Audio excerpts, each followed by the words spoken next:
మన ఆడపిల్లల కోసం, మన కోసం, మన భావితరాల పిల్లల కోసం ఇకనైనా హిందువులం ఏకమై ఉందాం. ఎందుకంటే 500 సంవత్సరాలు పోరాటగానే అయోధ్య రాలేదు. మొదలలో పెద్ద ఆయన వెళ్లి శ్రీకృష్ణ మందిరం చూపెట్టాడు ద్వారకలో. మనందరికీ కూడాను ఎక్కడ అంటే ద్వారకలో చూపెట్టాడు. కాశీ జ్ఞానవ్యాపిని చూశాము.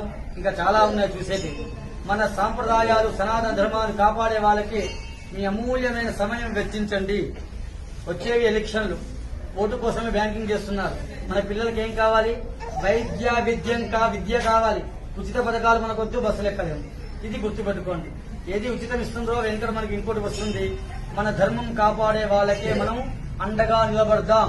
సనాతన ధర్మాన్ని ఎవరు కాపాడితే వారికే అండగా ఉందా.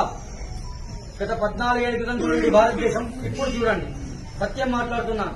ఒకప్పుడు భారతదేశం చూస్తే, శ్రీలంకను చూస్తే మనం కులాల్లో విడిపోయాం. ఇక్కడికి ఇంతమంది వచ్చారు, అభిషేకం చేశాను. ఎవరిని కులం అడిగానా? నేను గోత్రం మాత్రమే అడిగాను. కులం ఎక్కడ పుట్టిందో మీరే చూసుకోండి.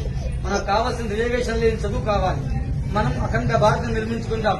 ప్రపంచ స్థాయిలోనే భారతదేశానికి కర్మభూమిగా, వేదభూమిగా గుర్తింపు ఉన్నది. దీన్ని మనందరం కాపాడుకుందాం. పాశ్చాత్యక పోయి ఉన్న సంస్కృతిని ఎవరు నాశనం చేయకండి. మన సాంప్రదాయం చాలా గొప్పది, తెలుసుకోండి. మన పిల్లలకు తెలపండి. మన విద్య కూడా ఒకప్పుడు వేరే వారి చేతిలో ఉండేది. అందువల్ల అక్బరు, బాబరు వీళ్ళందరూ మనకు వచ్చారు. మనల్ని పరిపాలించిన రాజు మనకి ఎవరికీ తెలియదు. ఇంకా సీతమ్మ తెలియదు, ఇంకో అమ్మ తెలియదు. ఎవరో తెలుసు. మత మార్పులు చేసిన వాళ్ళందరూ మనకి బాగా పరిచితులు అయ్యారు. కానీ ధర్మాన్ని కాపాడే వాళ్ళకి మాత్రమే మీరు అండగా ఉండవలసిందిగా ప్రార్థన, రిక్వెస్ట్, నమస్కారం కూడా చేస్తారు. ఎటువంటి ఇబ్బంది లేదు. వేద భాషను రక్షించండి, వేదాన్ని రక్షించండి. గోమాత సనాతన ధర్మానికి వేసి ధర్మాన్ని గెలిపించండి. ధర్మ మార్గంలో ఉండండి. ఆ భగవంతుని యొక్క అనుగ్రహాన్ని పొందండి. దేవుడు లేదనుకుందాం.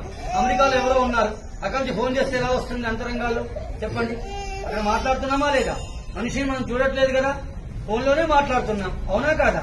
అక్కడ మనిషి అలా ఉంటే మనం సంతోషపడుతున్నాం. భగవంతునికి చేసే అర్చన కూడా అలానే ఉంటుంది. స్వామి సత్ఫలితాన్ని ఇస్తాడు. ఎక్కడ లేదు చెప్పండి? జలంలో ఈశ్వరుడు ఉన్నాడు, గాలిలో వాయులింగేశ్వరుడు ఉన్నాడు, అగ్నిలో అరుణాచలేశ్వరుడు ఉన్నాడు, జలంలో జంబుకేశ్వరుడు ఉన్నాడు, పృథివీలో కాంచీపురం పృథివీలింగం ఉన్నది, మరియు ఆకాశలింగం చిదంబరమై పంచభూత లింగమై ఈశ్వరుడే ఉన్నాడు. మొత్తం వ్యాపించి ఉన్నవాడే ఈశ్వరుడు. అతన్ని సనాతన ధర్మాన్ని మనం కాపాడాలి. మనకు శక్తి ఇచ్చినాడు. కావున అందరం ఏకమై ఉందాం. గుడికి వచ్చేటప్పుడు సాంప్రదాయ దుస్తుల్లో వద్దాం. ధర్మాన్ని కాపాడదాం.